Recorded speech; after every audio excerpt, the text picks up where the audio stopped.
Hello বন্ধুরা, good morning. আমরা শিলিগুড়ি থেকে ডুয়ার্স ঘুরতে যাচ্ছি। ডুয়ার্সের যে হিলসের 4-5টা পয়েন্ট আছে, ওগুলো আজকে কভার করব আমি আর আমার ওয়াইফ।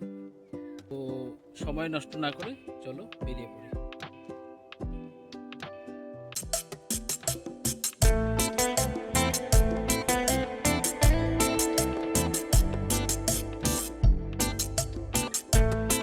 হ্যাঁ বন্ধুরা, শিলিগুড়ি থেকে সকাল সকাল বেরিয়ে আমরা ইস্টার্ন বাইপাস দিয়ে গজলডোবা রোডটি ধরে আমরা পৌঁছে গেলাম গজলডোবায়।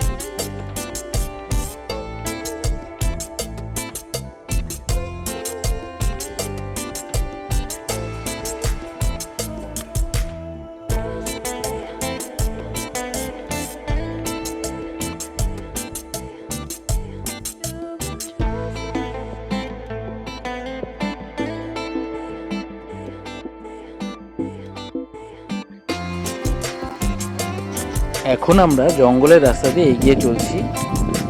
চারদিকে সবুজ গাছপালার মনোরম দৃশ্য দেখতে দেখতে আমরা ওদলাবাড়ি পৌঁছে গেলাম।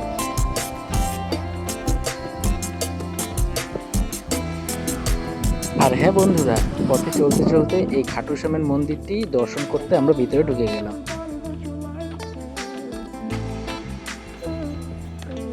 খুবই অল্প সময়ের মধ্যে এই খাটু শ্যামের মন্দিরটি খুব প্রসিদ্ধ হয়ে উঠেছে।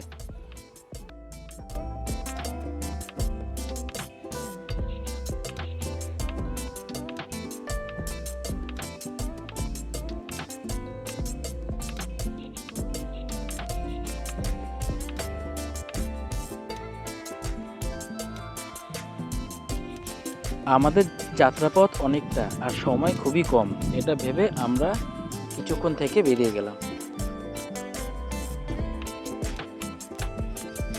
এবার আমরা পাহাড়ে পা রাখলাম। চালসা থেকে বাঁদিকে উঠে মেটেলির দিকে রওনা হলাম।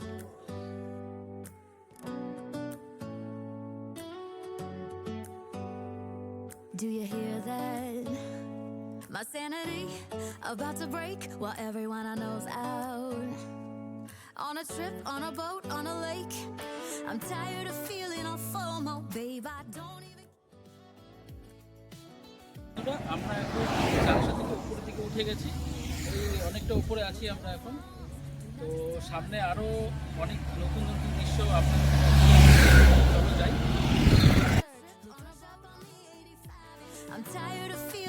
আমরা মেটেলি পেরিয়ে লালিগোরাসের দিকে এগোতে থাকি এবং কিছু মুহূর্ত পরে আমরা লালিগোরাসে পৌঁছে যাই।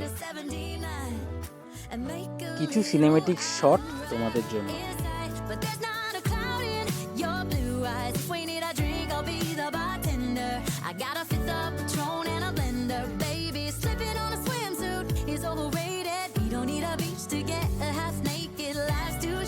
Let's not waste it, 'cause paradise is wherever we make it.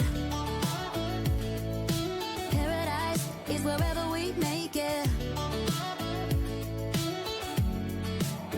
Till the sun's up Monday, we'll tell our phones, do not disturb. এই গরমে লালিগোরাসে হাত পা ধুয়ে মুখ ধুয়ে কিছুটা ঠান্ডা অনুভূতি করে আমরা বেরিয়ে গেলাম রকি আইল্যান্ডের উদ্দেশ্যে।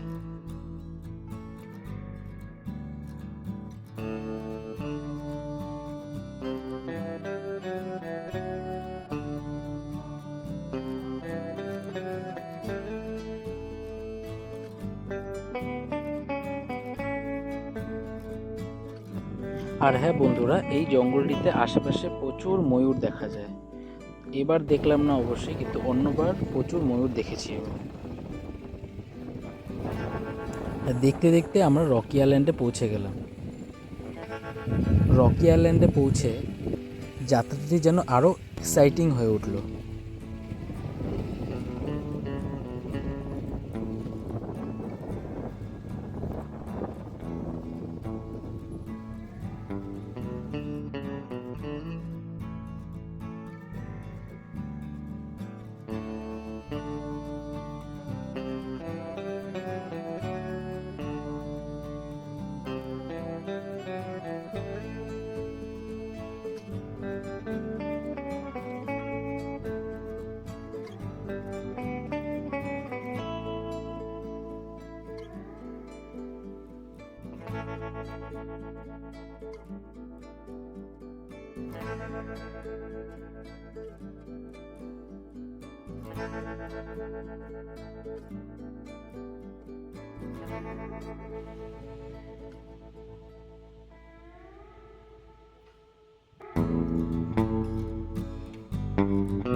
রকি আইল্যান্ডে এসে এক চেনা দিদির দোকানে আমরা মোমো খেলাম। ওকে দেরি না করে আমরা ঝালংয়ের উদ্দেশ্যে রওনা দিলাম।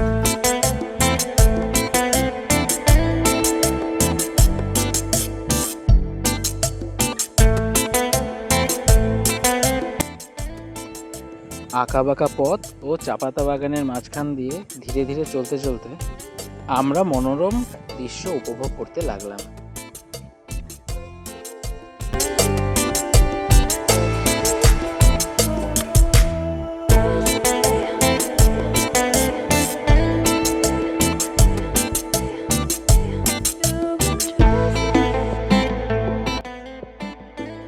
One hour later.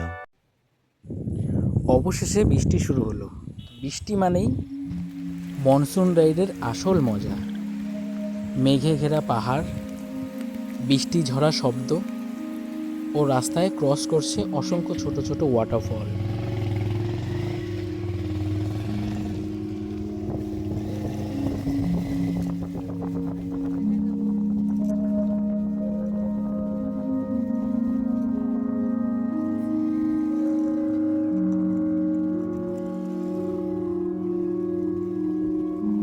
পাহাড়ি আঁকাবাঁকা পাতলা গলি দিয়ে আমরা যেতে যেতে পৌঁছে গেলাম ঝালং রিভার সাইড ক্যাম্প।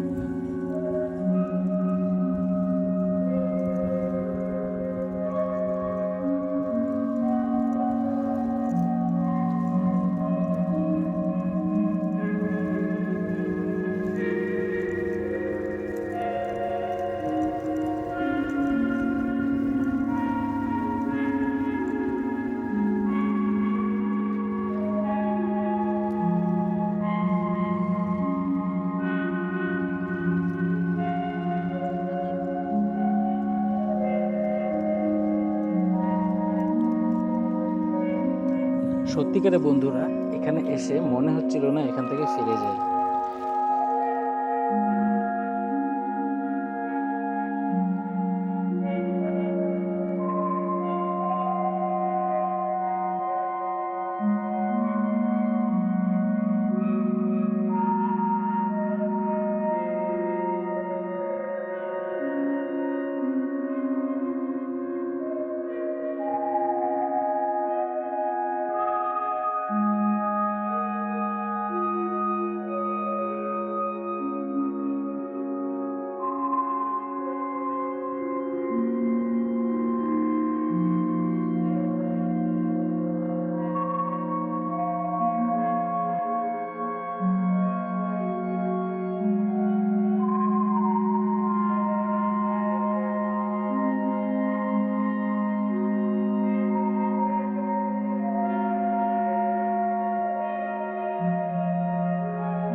ওপরে উঠে আমরা দেখলাম এখান থেকে ভিউটা আরো ভালো ও সম্পূর্ণ নদীটা ও পাহাড়টা দেখা যাচ্ছে এখান থেকে। এই বুদ্ধ মূর্তিটি এখানে সৌন্দর্যকে আরো যেন বাড়িয়ে তুলছিল। বন্ধুরা, আমি এতদিন ধরে ঝালংয়ে আসি, বাট এত সুন্দর যে পরিবেশ, এদিকে অল্প অল্প বৃষ্টি, এদিকে মেঘলা আকাশ, আর এখানে বুদ্ধদেব, খুব সুন্দর একটা পরিবেশ, মানে বলে বোঝানো যাবে না। এখানে যারা যারা ক্যাম্পিং করতে চাও তারা এখানে এই একজন দাদার নাম্বার আমি পেয়ে গেলাম, ওই দাদার নাম্বার আমি শেয়ার করব। আমি কিছু ভিডিও দেখাচ্ছি কোথায় কোথায় ক্যাম্পিং, এই সাইটগুলোতে ক্যাম্পিং করা যাবে। এখানে ক্যাম্পিংয়ের ব্যবস্থাও করে দেবে ওনারা নদীর কিনারে।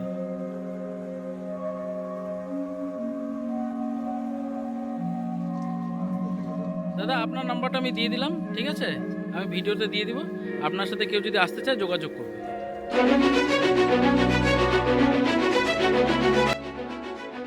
এবার আমাদের শেষ ডেস্টিনেশনে যাওয়ার পালা। কিছুটা দুর্গম পথ অতিক্রম করে আমরা বিন্দুর উদ্দেশ্যে রওনা দিলাম।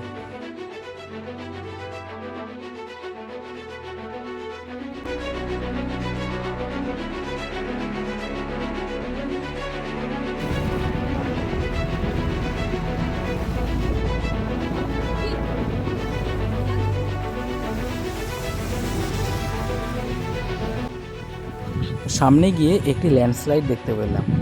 আমাদের ভাগ্য এতটাই ভালো যে আমরা যখনই গিয়েছি তার 2 ঘন্টা আগে রাস্তাটি খুলেছিল, যার জন্য আমাদের বিন্দুতে যাওয়া হয়েছে।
আমরা বিন্দু ব্যারেজে এসে পৌঁছলাম।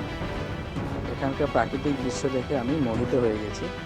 ও এত ভালো লাগছে, বলে বোঝানোর কোনো শব্দ নেই।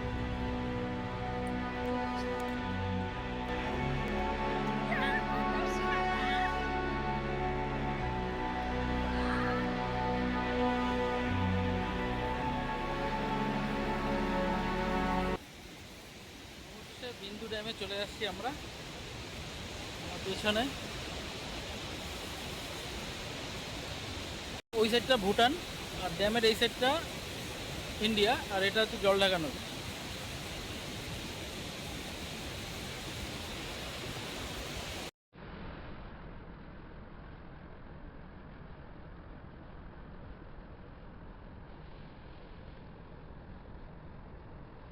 তো হ্যালো বন্ধুরা, বিন্দুতেই আমাদের লাস্ট ডেস্টিনেশন ছিল। তো আর কোথাও যাওয়ার জায়গা না, এবার সোজা বাড়ি। ভিডিও সমাপ্ত করব। তোমরা সবাই যদি ভিডিও ভালো লাগে লাইক, কমেন্ট, শেয়ার, সাবস্ক্রাইব অবশ্যই করবে। ধন্যবাদ।